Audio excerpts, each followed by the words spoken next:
Namaskar, welcome to Aditya Sutra. Today we discuss the Mangalik Dosh or Yog. First of all, Hindi viewers description में दिया गया है timing, तो आप उसमें क्लिक कीजिए और बंगाली जो वर्जन है उसको स्किप करके आप आगे बढ़ जाइएगा. तो आदित्य सूत्रम फॉर बंगाली व्यूअर्स. তো আজকে যেটা আর কি আমরা ডিসকাশন করব সেটা হচ্ছে মাঙ্গলিক দোষ ও যোগ. এবার ধরে নিন যে আরেকটা যেটা আর কি সূত্র ধরা হয় যে চন্দ্র এবার ধরে নিন যে আরেকটা যেটা আর কি সূত্র ধরা হয় যে চন্দ্রকুণ্ডলী থেকে যদি মঙ্গল যদি 4, 6, 7, 8, 12 এসব যদি হাউসে যদি থেকে থাকে তাহলে সেক্ষেত্রে সেটাকে মাঙ্গলিক দোষ হিসেবে সেটা ধরা হবে. আর আরেকটা যেটা সূত্র যেটা আর কি বলে বিভিন্ন ক্লাসিক্স থেকে বা নিউ অ্যাস্ট্রোলজার যেটা আর কি বলে যে সপ্তম ঘরে যদি মঙ্গলে যদি দৃষ্টি পড়ে, মঙ্গলের 3টা দৃষ্টি রয়েছে, 4 নম্বর দৃষ্টি, 7 নম্বর দৃষ্টি আর 8 নম্বর দৃষ্টি. তো 7 নম্বর ঘরে যদি মঙ্গলে যদি এই 3টে দৃষ্টির মধ্যে কোনো একটা দৃষ্টি যদি পড়ে যায় তাহলে সেক্ষেত্রে সেটাকে বলা হয় যে মাঙ্গলিক দোষ. তো আমাদের কাছে মোটামুটি এটা ক্লিয়ার. মাঙ্গলিক দোষ না অ্যাকচুয়ালি মানে এটা নিয়ে না অনেক ধরনের অনেক কথা হয়ে থাকে যে মাঙ্গলিক দোষের কারণে হচ্ছে স্পাউসের মৃত্যু হবে, অমাঙ্গলিকের সাথে যদি বিয়ে যদি হয়ে থাকে তাহলে সেক্ষেত্রে প্রবলেমস হবে, এরকম কোনো কিছু না. বিকজ না জীবনে দুইটা জিনিস মনে রাখবেন, একটা কথা মনে রাখবেন যে দুটো জিনিসের উপরে বিজনেস চলে, একটা হচ্ছে গিল্টি আর আরেকটা হচ্ছে আপনার ভয়, ফিয়ার. গিল্টি কি? যে এই জিনিসটা যদি তুমি এরকম করে করো তাহলে পরে তোমার জীবন ধ্বংস. আর ভয় কিসের? যে ভয় দেখিয়ে নিয়ে টাকা বের করা, হ্যান হয়ে যাবি. এই দুটো জিনিসের উপরে না পুরো পৃথিবীতে যে কোনো ধরনের আপনি বিজনেস দেখুন, আপনি মানে সে কসমেটিক বিজনেস হোক বা আপনার কাপড়ের বিজনেস হোক না কেন, কি যে কোনো বিজনেস হচ্ছে এই দুটো নীতির উপর, এই দুটো আনএথিক্যাল জিনিসের উপর দিয়ে আর কি চলে. আদারওয়াইজ না কোনোভাবে কোনো বিজনেস গ্রো করতে পারে না সেরকম ভাবে. তো মাঙ্গলিক যারা আর কি হয়ে থাকে, তো মাঙ্গলিকের ব্যাপারটা কি হয়, মাঙ্গলিকের হচ্ছে যারা মাঙ্গলিক হয়ে থাকে তাদের এনার্জি লেভেল এরকম জায়গাতে থাকে, পজিশন এরকম লেভেলে, আর নন মাঙ্গলিকদের এরকম. বাট কন্ডিশন একটা থাকবে যে মাঙ্গলিক যারা রয়েছে, যারা নন মাঙ্গলিক যারা রয়েছে তাদের যে এনার্জি সেটা 3 and 10 হাউসে যদি মঙ্গল যদি বসে থাকে, পজিশন থাকে, তাহলে তাদের এনার্জি সেম লেভেলে যাবে. আদারওয়াইজ না যারা মাঙ্গলিক থাকে তাদের এনার্জি লেভেল সবচেয়ে হাই থাকবে. এদেরকে না আপনি যদি বলে থাকেন যে বড় কোনো কাজ করবে না, বড় কোনো স্বপ্ন রাখবে না, বড় কোনো রকম কোনো জিনিস থাকবে না তোমার লাইফে, বলবে হবে না এগুলো জিনিস দিয়ে, বিকজ জীবনে না ঝান্ডা গাড়তে হবে আমার. জিনিসগুলো এরকমই ধরনের, বিকজ এতে এনার্জি লেভেল হচ্ছে হাই লেভেলের থাকে. প্রবলেম কোথায় আসে? জিনিসগুলো এরকমই ধরনের, বিকজ এতে এনার্জি লেভেল হচ্ছে হাই লেভেলের থাকে. প্রবলেম কোথায় আসে? জিনিসগুলো এরকমই ধরনের, বিকজ এতে এনার্জি লেভেল হচ্ছে হাই লেভেলের থাকে. প্রবলেম কোথায় আসে? তো মাঙ্গলিকদের না প্রবলেম আসে হচ্ছে সবচেয়ে বেশি যে কোথায় নিজেদের যে সবচেয়ে বেশি যে এনার্জি যেটা রয়েছে এটাকে কোথায় আমি শিফট করব সঠিকভাবে. এই জিনিসটা যদি মাঙ্গলিকরা যদি জেনে যায় তাহলে সেক্ষেত্রে এদেরকে কেউ আটকাতে পারবে না. মানে পজিশন যেখানেই থাকুক না কেন গিয়ে মঙ্গলের ফার্স্ট হাউসে থাকুক, 4th হাউসে থাকুক, 6th হাউস, 7, 8, 12 যে কোনো পজিশনে থাকুক, নিজের এনার্জি এবং নিজের যে রাগ সেটাকে যদি সঠিক জায়গায় যদি তুলে দিতে পারে তাহলে পরে মাঙ্গলিকদের সাথে কেউ কম্পিটিশন করতে পারবে না. যারা মঙ্গলের পজিশন না আপনাকে অনেক বড় জায়গাতে নিয়ে যাবে. সে কেউ নন মাঙ্গলিক, তো সে হচ্ছে 10th হাউসে তার হয়তো পজিশন রয়েছে, 10th হাউসে মঙ্গল ওখানে না প্রচন্ড পরিমাণে পাওয়ারফুল হয়ে যায়. বিকজ 10th হাউস না দলদল যেটাকে বলছে একদম পুরোপুরি মানে জলাভূমি যেটাকে, এবং ওখানে আর কি যত বেশি আপনি লাফালাফি করবেন তত বেশি পড়তে থাকবে. তো সেখানে মঙ্গল হচ্ছে সবচেয়ে ভালো কাজ করে. তো এই জায়গাতে আপনি দেখবেন যে বিভিন্ন ধরনের যারা আইপিএস অফিসার্স রয়েছে বা আরো অনেক ধরনের যেগুলো হাই লেভেলের যেগুলো পোস্ট রয়েছে, তো মঙ্গল আপনি দেখতে পারবেন যে 10th হাউসে মঙ্গল রয়েছে। মঙ্গলের খাসিয়ত এটাই যে মঙ্গল ফাইট করতে শেখায়। বিকজ আপনার লাইফে যদি মঙ্গল যদি না থাকে না, আপনার ব্লাড সার্কুলেশন হবে না, আপনার ব্লাড রিলেটেড প্রবলেমস আসবে, আপনার ল্যান্ড রিলেটেড প্রবলেমস আসবে। তো মঙ্গল এভাবেই কাজ করে। এবং আপনি যদি কালপুরুষের কুণ্ডলী বা যেটা আর কি নর্মাল যে কুণ্ডলী আমরা যেটা বলি মেষ লগ্নে যদি কুণ্ডলী দেখি, ফার্স্ট হাউসে থাকে হচ্ছে মেষ রাশি আর অষ্টম হাউসে থাকে হচ্ছে আপনার বৃশ্চিক রাশি। তো এখানে কি দেখা যায় যে জন্ম থেকে মৃত্যু মঙ্গলই কারক। যে আপনার জন্ম হবে সেটারও কারক মঙ্গল। আপনি অষ্টম হাউসে আপনার এসে হচ্ছে মৃত্যু দেখবে, সেটাও হচ্ছে মঙ্গল। তো পৃথিবীতে এসে যা কিছু ভোগ করবেন না, সব কিছু হচ্ছে মঙ্গলের জন্য। তো যার এনার্জি লেভেল সেরকম ধরনের থাকবে সে হচ্ছে সবকিছু ভোগ করতে পারবে। কিন্তু কন্ডিশন একটাই যে জানতে হবে, যে বুঝতে হবে যে কোথায় আপনি নিজের এনার্জিটাকে ইউজ করবেন। যদি হাউস ওয়াইজ যদি দেখি না, তাহলে সেক্ষেত্রে মঙ্গল যদি ফার্স্ট হাউসে বসে, কি হয় এখানে যে প্রবলেম এখানে এটা হয়েছে যে সে যদি কর্ক লগ্ন যদি হয়ে থাকে, তাহলে পরে সারা জীবন হয়তো হেলথ রিলেটেড ইস্যুস আসতে পারে এবং আসবে, এটা কনফার্ম। বাট যদি ফার্স্ট হাউসে যদি না থাকে, যদি সেটা যদি ফোর্থ হাউসে থাকে বা অন্য কোথাও থাকে, সেক্ষেত্রে প্রবলেমসটা আসে না সেরকম ধরনের। ফার্স্ট হাউসে মঙ্গল কি করে যে সকালবেলা আপনি উঠবেন, উঠে নিয়ে বলবেন যে আজকে কার দিন খারাপ করতে হবে। মঙ্গলের মেন হচ্ছে উদ্দেশ্য এরকম ধরনের যে মঙ্গল হচ্ছে ফার্স্ট হাউসে বসবে, ফার্স্ট হাউসে বসে নিয়ে বলবে যে সকালবেলা উঠবে, উঠে নিয়ে তার দিমাগ খারাপ যে উঠতে হচ্ছে, সকালবেলা করে কাজ করতে হবে, এ করতে হবে। তো মঙ্গল ফার্স্ট হাউস না এভাবে কাজ করে। মঙ্গল ফোর্থ হাউসে না আপনি বাড়ির কোনো কাজেই আসবেন না, বাড়ির কোনো কাজের। হ্যাঁ, কেউ যদি আপনাকে যদি বলে দেয় যে ঘর ঝাড় দাও, হ্যান ত্যান করো, এই করো ওই করো, বলবো আমার দ্বারা সম্ভব না। মঙ্গল ফোর্থ হাউস কি করবে যে ওকে আপনাকে বাইরের কাজ দিতে হবে, খুব সুন্দরভাবে সেই কাজগুলো করে ফেলবে। মঙ্গল ফোর্থ হাউস ভেরি প্র্যাকটিক্যাল, ঠিক আছে বাইরের কাজ করে দেবো কিন্তু ভিতরের কাজ করতে পারবো না, ঘরের ভিতরের কাজ। মঙ্গল সিক্স হাউসটা চন্দ্রকুণ্ডলী থেকে দেখতে হবে যে চন্দ্রকুণ্ডলী অনুযায়ী সেটা কি মাঙ্গলিক কিনা। তো মঙ্গল যদি সিক্স হাউস পজিশনে যদি থাকে না, মঙ্গল সিক্স হাউসে না প্রবলেম এটা হয় যে সে যদি লগ্নের যদি কারক হয়ে যদি সিক্স হাউসে যদি বসে, ব্লাড রিলেটেড ইস্যুস আসবে এবং ভয়ানক লেভেলের অনেকগুলো যেগুলো রোগ রয়েছে সেই রোগগুলো মানুষের জীবনে আসতে পারে। বাট নর্মালি দেখা যায় যে সিক্স হাউসে যদি মঙ্গল থাকে, সামনে যেই শত্রু থাকুক না কেন কিছু কোনো চিন্তা নেই, উড়িয়ে দেওয়া হবে, সামনাসামনি কেউ আসবে না আপনার। বিকজ সিক্স হাউস না মানে ষড়যন্ত্রে বলা হয় ওটাকে, রোগ ঋণ শত্রু তিনটা জিনিস। তো এখানে লড়াই করার জন্য মঙ্গলকে দরকার। ক্যালকুলেশন লেভেল আলাদা ধরনের থাকে, ক্যালকুলেশন লেভেলে কেউ আসতে পারবে না এদের সামনে। তো সিক্স হাউসের মঙ্গল দারুণ কাজ করে এইসব জায়গাতে, যে সামনাসামনি কেউ আসবে না, পারবেই না আপনার সাথে সামনাসামনি। সেভেন্থ হাউসের মঙ্গল যেটা রয়েছে যে আপনার নেচার, সেভেন্থ হাউস বলে হচ্ছে নেচার, আপনার পার্টনার। সেভেন্থ হাউসে কি হয়ে যায় যে মঙ্গল যদি থাকে তো সেখানে প্রবলেমস এরকম ধরনের আসে, যদি থার্ড হাউসের মালিক হয়ে মঙ্গল যদি সেভেন্থ হাউসে বসে, ডাইভোর্স হওয়ার সম্ভাবনা বেশি। যদি সিক্স হাউসের কারক হয়ে যদি মঙ্গল যদি সেভেন্থ হাউসে বসে, ডাইভোর্স সম্ভব। বা ফিফথ হাউসের বা নাইন্থ হাউসের কম্বিনেশন এরকম থাকবে, তাহলে পরেই ডাইভোর্স হওয়ার সম্ভাবনা বেশি থাকবে বা ছাড়াছাড়ি হওয়ার সম্ভাবনা থাকবে। আপনি যদি দেখেন যে শ্রীরামচন্দ্রের কুণ্ডলী, শ্রীরামচন্দ্রের হচ্ছে কর্ক লগ্ন ছিল, ফিফথ হাউসের যে নর্মাল যে কারক যেটা, ওখানে হচ্ছে বৃশ্চিক সাইন ছিল, তো বৃশ্চিক রাশির হচ্ছে মেন যে স্বামী সে হচ্ছে মঙ্গল, মঙ্গলের পজিশন ছিল সেভেন্থ হাউসে উচ্চ।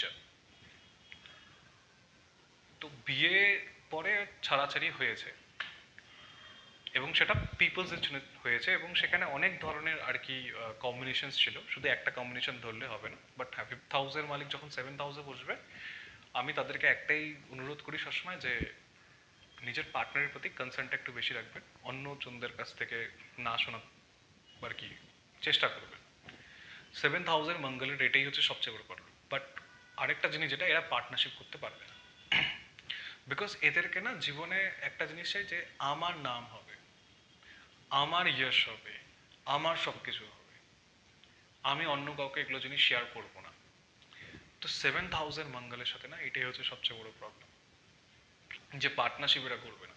এবং 7,000 ওই জন্য বলা হয় যে বেনিফিক্স যেগুলো প্ল্যানেটস রয়েছে, বুধ হয়ে গেল, শুক্র হয়ে গেল, জুপিটার হয়ে গেল, এরা পার্টনারশিপ করে ফেলবে। বা জুপিটারের পজিশন দেখতে হবে এরকম ধরনের, জুপিটার এখানে বসলে স্পাউসের থেকেও ধোকা দেয় এবং প্লাস হচ্ছে পার্টনারশিপ থেকেও ধোকা দেয়।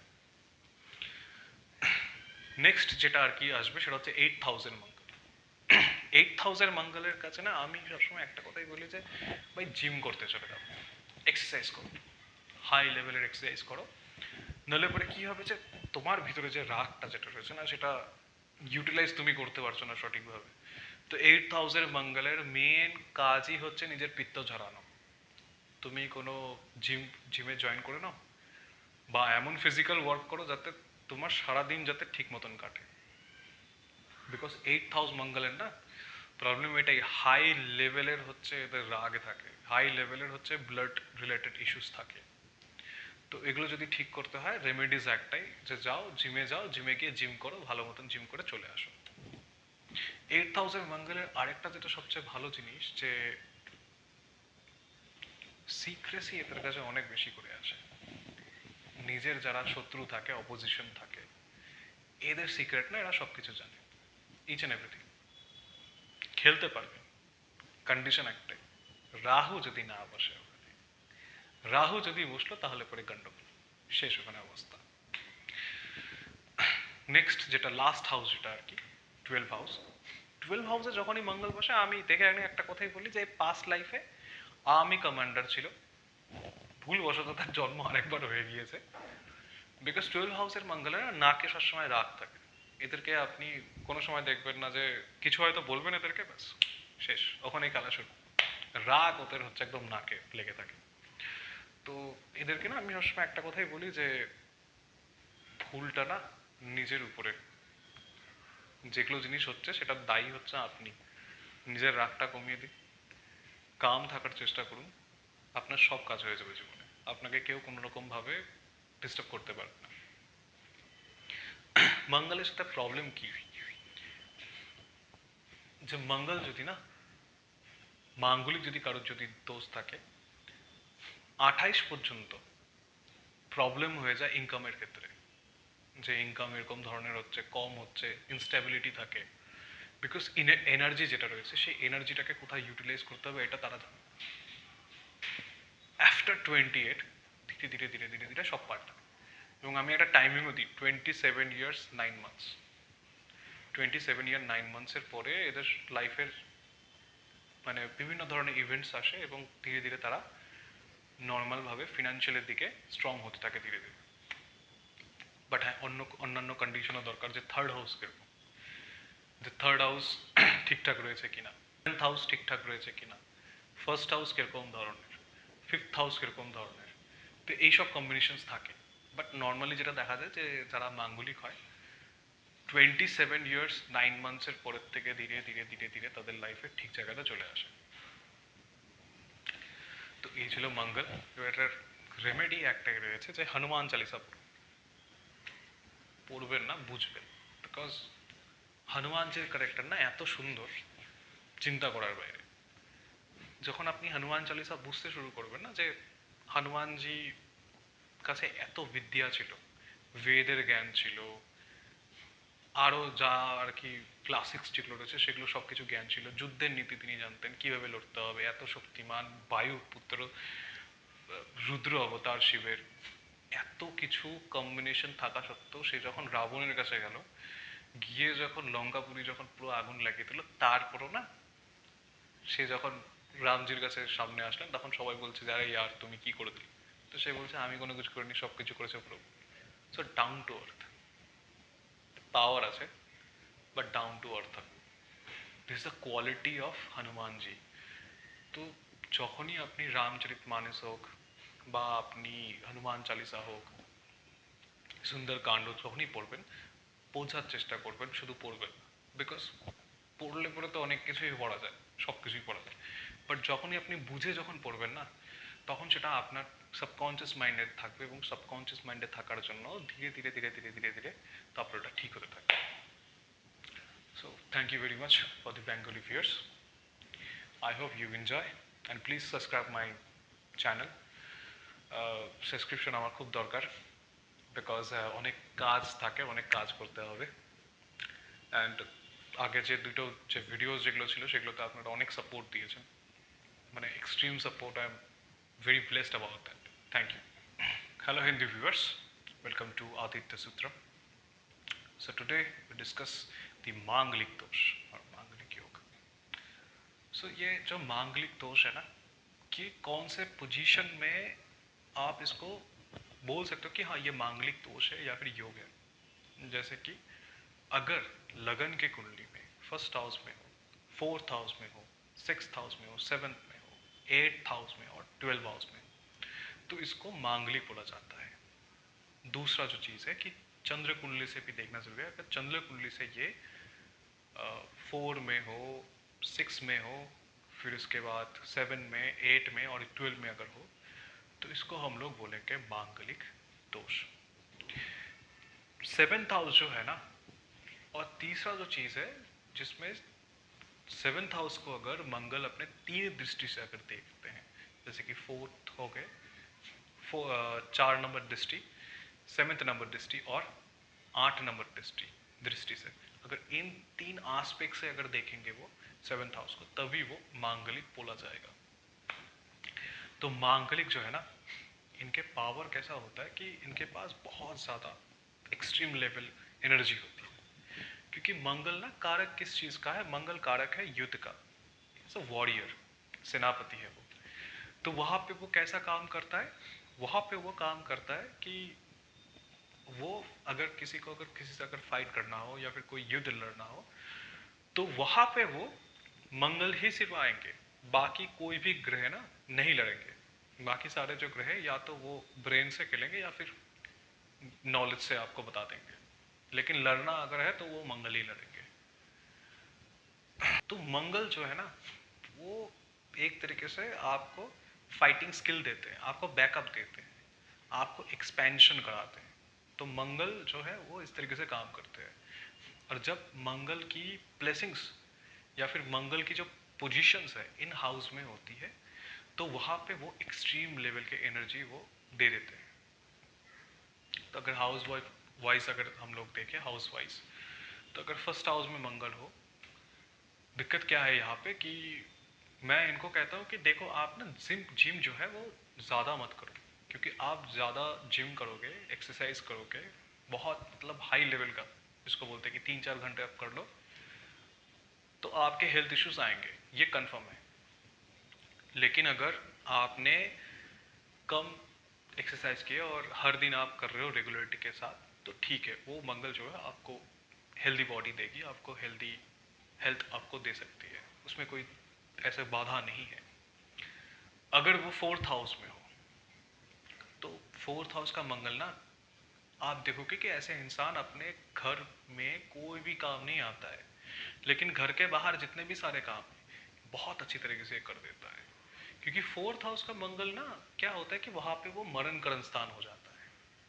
उसके लिए वो चीज़ होता है मरण करण, कि अभी ये काम करना है घर में, इसको बोलो कि झाड़ू पोछा लगा दो, इसको बोलो कि साफ सफाई कर दो, ये बोलेगा भाई मुझसे ना होगा। लेकिन इसको बोल दो कि बाहर जाके ये चीज़ कर लो, मार्केट वार्केट कर लो, ये कर लो, बोले कि ठीक है कर लेते हैं, और बहुत आराम से भी कर लेते हैं। 6th हाउस का जो मंगल है ये स्पेशल है। अगर कंडीशन एक है कि 3rd हाउस में अगर 3rd हाउस का अगर ये कारक हो, या फिर 12 हाउस का या फिर 11th हाउस का अगर कारक हो, तो यहाँ पे वो दिक्कत देता है। लगन का अगर कारक होता है तो आपको ब्लड रिलेटेड जो इश्यूज है वो आएंगी, ये कंफर्म है। और 3rd हाउस का अगर होता है या फिर 11th हाउस का होता है, एक्सट्रीम लेवल का डिजायर्स देते हैं, जिसके वजह से डाइवोर्स होने के चांसेस सबसे ज़्यादा है। तो मंगल ना यहाँ पे एक तरीके से ऐसे काम करते हैं। लेकिन दूसरे अगर हम लोग चीज़ें देखें मंगल की यहाँ पे, तो क्या होता है कि मंगल ना यहाँ पे जो भी आपके एनिमीज है, जितने भी सारे एनिमीज है, कोई भी आपके सामने टिकने नहीं वाला, क्योंकि ये हाउस ही ऐसा है। ये हाउस ऐसा हाउस है ना कि यहाँ पे षड्यंत्र का हाउस बोला जाता है। रोग रीन शत्रु जितने भी सारे हैं, वो सारे जो चीजें हैं वो इस हाउस से देखे जाते हैं। और यहाँ पे बैठ रहा है मंगल। मंगल बोल रहा है ये तो मेरा घर है, मैं खेलूंगा ये यहाँ पे अच्छे से। तो वो बहुत अच्छी तरीके से ना यहाँ पे काम करता है। सेवेंथ हाउस का मंगल हो तो जो आपका नेचर होगा ना, जो नेचर का जो हाउस है, मतलब आपका खुद का जो कैरेक्टर है या फिर जो भी नेचर है आपका, वो सेवेंथ हाउस से देखा जाता है। तो सेवेंथ हाउस में जब भी मंगल होते हैं तो पार्टनर भी आपकी तरह ही होगा।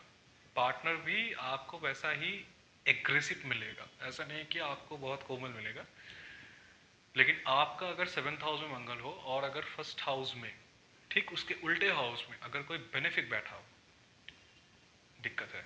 मत कीजिएगा वो शादी। अगर वहां पे अगर राहु हो तब ठीक है, वहां पे अगर शनि हो तब ठीक है। क्योंकि ना बेनिफिक्स और मेलेफिक्स का वहां पे आपको कॉम्बिनेशन फिर देखना पड़ता है।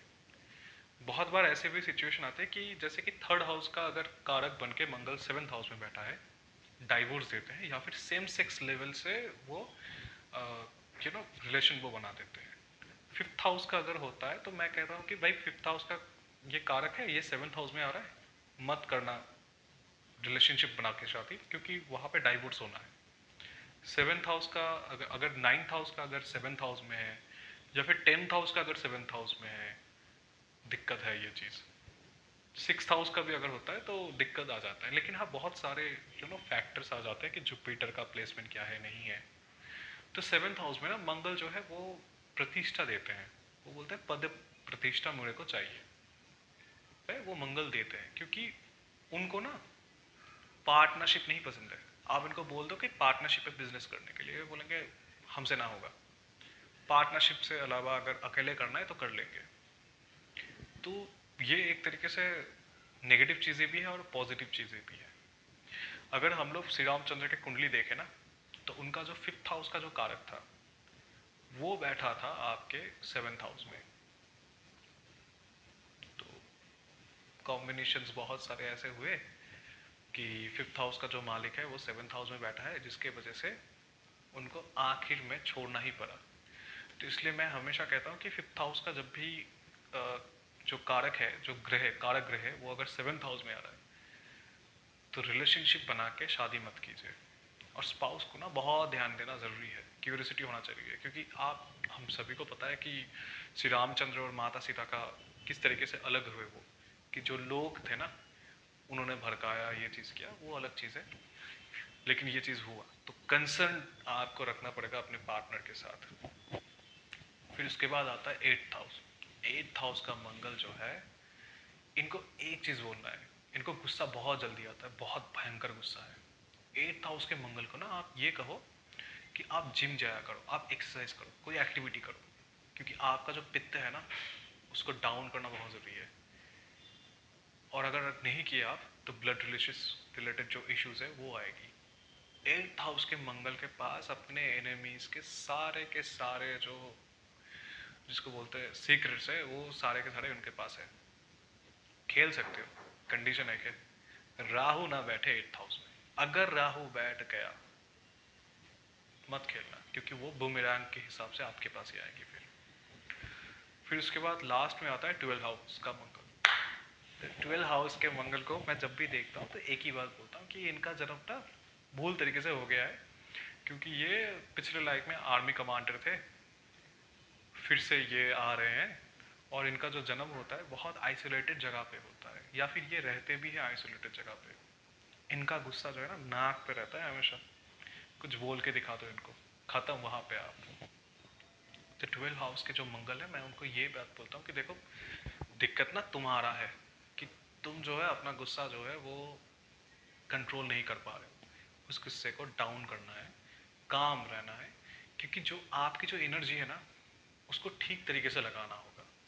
आप अगर अपनी एनर्जी जो है वो ठीक तरीके से नहीं लगाओगे, प्रॉब्लम्स बहुत सारी हो सकती है लाइफ में, आप सब कुछ खो सकते हो। अच्छा, फर्स्ट हाउस के मंगल के साथ एक और दिक्कत भी होता है कि ये जितना जल्दबाजी करेंगे ना सारे काम बिगड़ेंगे इनके। तो स्लोली स्लोली इनको आगे बढ़ना होगा, नहीं तो दिक्कत हो सकता है। देखो मंगल ना बहुत ज़रूरी है, मार्स बहुत ज़रूरी है, क्योंकि मार्स जो है वो हमारे ब्लड है, वो हमारा जन्म है, मृत्यु है। जो फर्स्ट हाउस है उसमें आप देखो कालपुरुष की कुंडली में मेष राशि है, और एट्थ हाउस में आपका हो गया स्कॉर्पियन साइन। तो एरीज और स्कॉर्पियो, इन चीज़ों में ही हम लोगों को अपना जीवन और मृत्यु जो है इस तरीके से उन्होंने बांध के रखा है। तो अगर दुनिया में आए हो और दुनिया के जो सारे जो डिज़ायर्स है, जो सारे जो भोग अगर करना चाहते हो, तो मंगल जो है बहुत ज़रूरी है। तो हमेशा इस चीज़ का ध्यान रखना है कि किस तरीके से हो। मांगलिक जो भी होते हैं ना, उनको लाइफ में प्रॉब्लम क्या होता है कि इनको अपना एनर्जी जो है वो शिफ्ट करना इनको पता नहीं है किस तरीके से ये शिफ्ट कर सकते हैं, जिसके वजह से ना इनके लाइफ में बहुत सारे प्रॉब्लम्स चलते हैं। और जिनको पता नहीं होता है, आफ्टर 28 इनको कोई ना कोई चीज़ दिया जाता है, उसके भरोसे ये पूरी ज़िंदगी बिता देते हैं। और मैं एक टाइमिंग भी देता हूँ कि 27 ईयर्स 9 मंथ्स, उसके बाद आपको कोई ना कोई चीज़ दिया जाएगा, आप इससे काम करो अच्छे से, आपको ऊपर उठना है।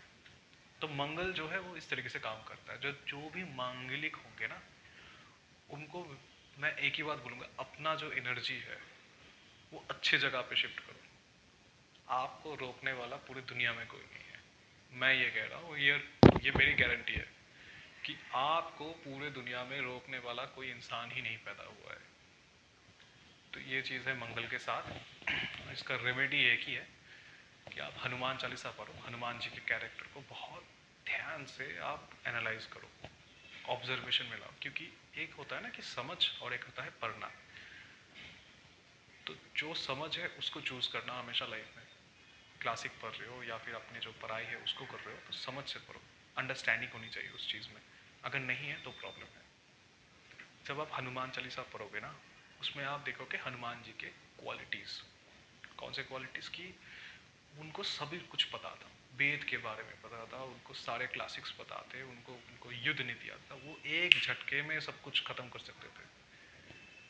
लेकिन उन्होंने अपने आप को बहुत काम रखा, और राम जी जो थे उनके इष्ट देव, उन्होंने उनको जैसे जैसे बोला ना, उन्होंने वैसे वैसे काम करना भी शुरू कर दिया था।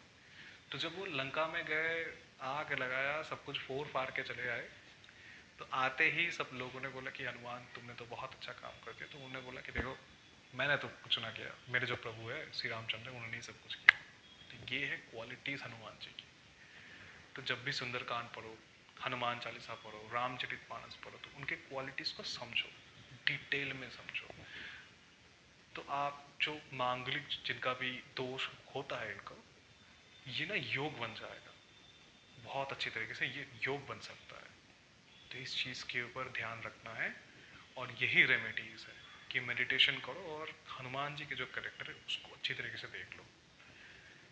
इससे आपको जो है लाइफ में दिक्कत कम होगी, और बहुत जल्दी जल्दी आप जो है लाइफ में आगे बढ़ते रहो।